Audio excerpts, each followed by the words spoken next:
Bonsoir à toutes et à tous. J'espère que vous avez passé un bon début de soirée. En tout cas, moi, oui, j'ai admiré ce qu'ont dit tous ceux qui sont passés avant moi. J'espère que vous avez passé une bonne pause également.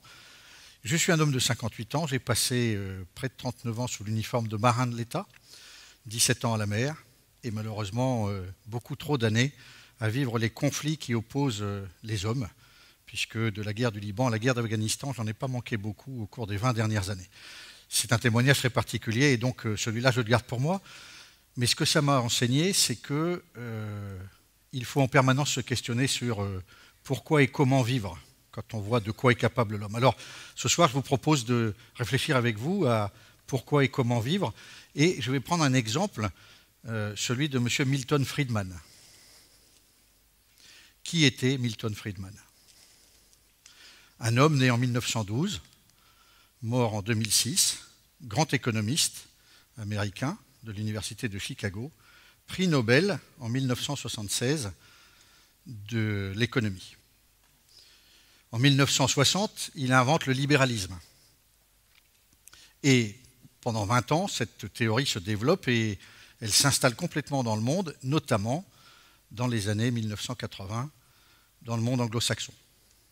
Et c'est ainsi que, dans les années 1980, on entend Margaret Thatcher dit ceci: « Qu'importe que les mineurs soient heureux, pourvu qu'ils produisent. »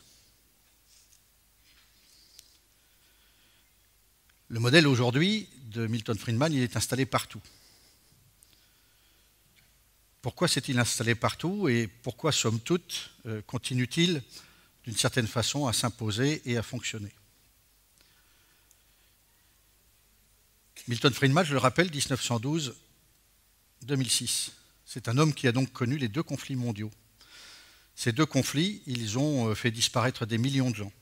Et donc, quand dans les années 50-60, il développe sa théorie, la ressource humaine, comme on dit aujourd'hui, hélas, est rare. Et donc, le plein emploi est partout. Et de surcroît, comme tout a été détruit, il faut tout reconstruire. Alors, le modèle libéral qu'il propose fonctionne. Tel l'oncle Picsou, son modèle est de dire plus on accumule de l'argent, mieux c'est. Le marché a toujours raison et les valeurs du profit l'emportent sur toutes les autres. Alors ça marche pendant quelques années. Et pourquoi ça marche? Ça marche parce que, comme je vous l'ai dit, le contexte est favorable, mais au-delà de ça, grâce à son système, l'argent se met au service des entreprises, on peut donc développer des affaires, et puis, par ailleurs, il fait élever progressivement le niveau de vie des gens en permettant, par la concurrence, la compétitivité, la baisse du coût d'un certain nombre de produits. Est-ce un bien, est-ce un mal? Aujourd'hui, ce qu'on peut constater, c'est que tout ça s'est emballé. Il est intéressant de noter que entre les deux guerres, 14-18 et 39-45, on avait déjà commis cette erreur. L'argent fou, dans les années 20, avait conduit à la crise de 29. L'argent fou, à partir de 1990-2000, conduit à tous les drames que nous vivons aujourd'hui, délocalisation d'entreprises, super compétitivité partout. Et ce qui a été dit tout à l'heure sur le lien entre le bonheur et l'argent parle de lui-même. Alors, qu'est-ce qui aujourd'hui fait que progressivement le modèle de Friedman est en train d'être disqualifié? D'abord parce que comment accepter le cynisme d'actionnaires qui veulent de l'argent tout de suite, un maximum et en court terme, au détriment de l'emploi, de l'entreprise? Comment accepter que pour gagner quelques centimes d'euros, de roubles, de dollars, de yuan, de yens et de tout ce que vous voulez, on soit prêt à frelater des aliments, à tricher sur leur provenance pour en permanence essayer de gagner de l'argent? Comment accepter qu'on va chercher les plus pauvres pour les faire travailler et qu'on réinvente une forme d'esclavagisme avec des femmes, des enfants qui travaillent dans des conditions sordides au prétexte qu'ils coûtent moins cher, puisque le système de Friedman, c'est bien moins de charges sociales, moins de salaire. Alors ce système, il est insupportable.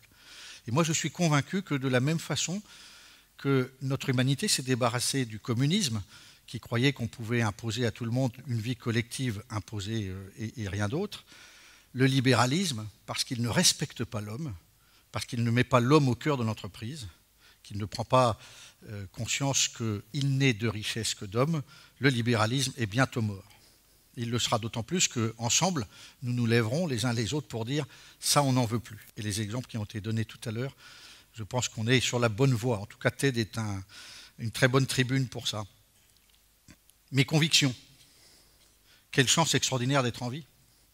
Moi qui ai connu le pire, c'est-à-dire le jugement des hommes et la guerre pire échec de l'humanité, je peux vous dire qu'après chaque seconde de la vie, on dit quel coup de bol. Et donc on a l'absolue obligation de vivre la vie, d'aller de l'avant.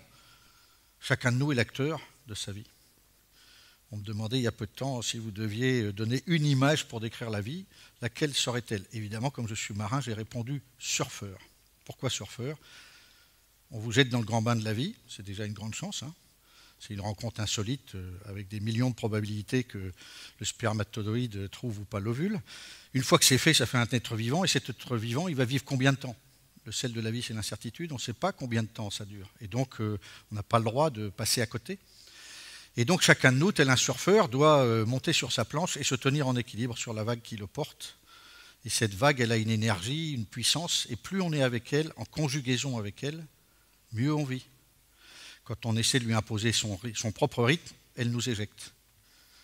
Nous ne pouvons pas décider de l'endroit où nous arriverons sur la plage, c'est elle qui va nous porter. Et donc, il nous faut absolument être conscients de ça et ne pas attendre tout des uns et des autres, mais faire tout les uns et les autres ensemble. Aucun de nous n'est inférieur ou supérieur à l'autre, il est tout simplement son égal. Et ce que nous disait Eric en ouverture, de nous faire réfléchir sur ces démons qui, hélas, ne sont toujours pas sortis de notre humanité. Ensuite, une fois qu'on a bien compris ça, alors il faut beaucoup d'humour pour bien vivre. Humour comme humilité et amour. Ne jamais se croire arriver à quelque chose, toujours être en mouvement, en questionnement, alors c'est être en vie.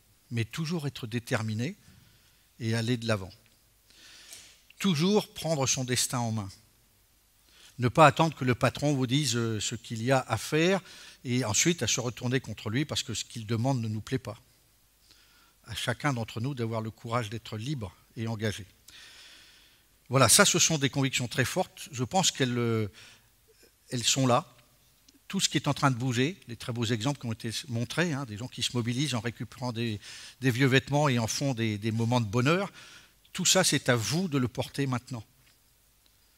Alors levons-nous tous ensemble et osons croire ce que disait en 1576 Jean Bodin. C'est amusant de noter que c'est 400 ans avant le prix Nobel de Milton. Il n'est de richesse que d'hommes. Osons la richesse humaine, et c'est pour ça que quand j'étais DRH de la Marine nationale, je refusais qu'on m'appelle directeur des ressources humaines et je demandais à ce qu'on m'appelle directeur des richesses humaines. Chacun de vous, chacune de vous dans cette salle est riche et rare de ses talents, de ses envies, de ses énergies. Alors ayez des envies et des énergies, levez-vous, osez entreprendre, n'écoutez pas les sornettes selon lesquelles nous serions dans une crise. Il n'y a pas de crise.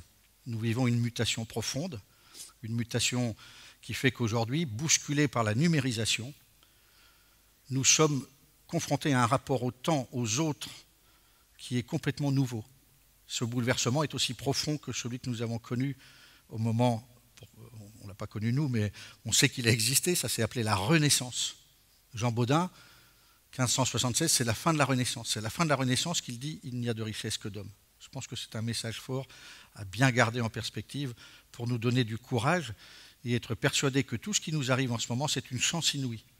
Et cette chance, ça s'appelle la diversité, le métissage, une société métisse et riche, riche de tous ces talents qui se conjuguent et ne s'opposent plus. Alors, vive la diversité, vive l'audace de la vie.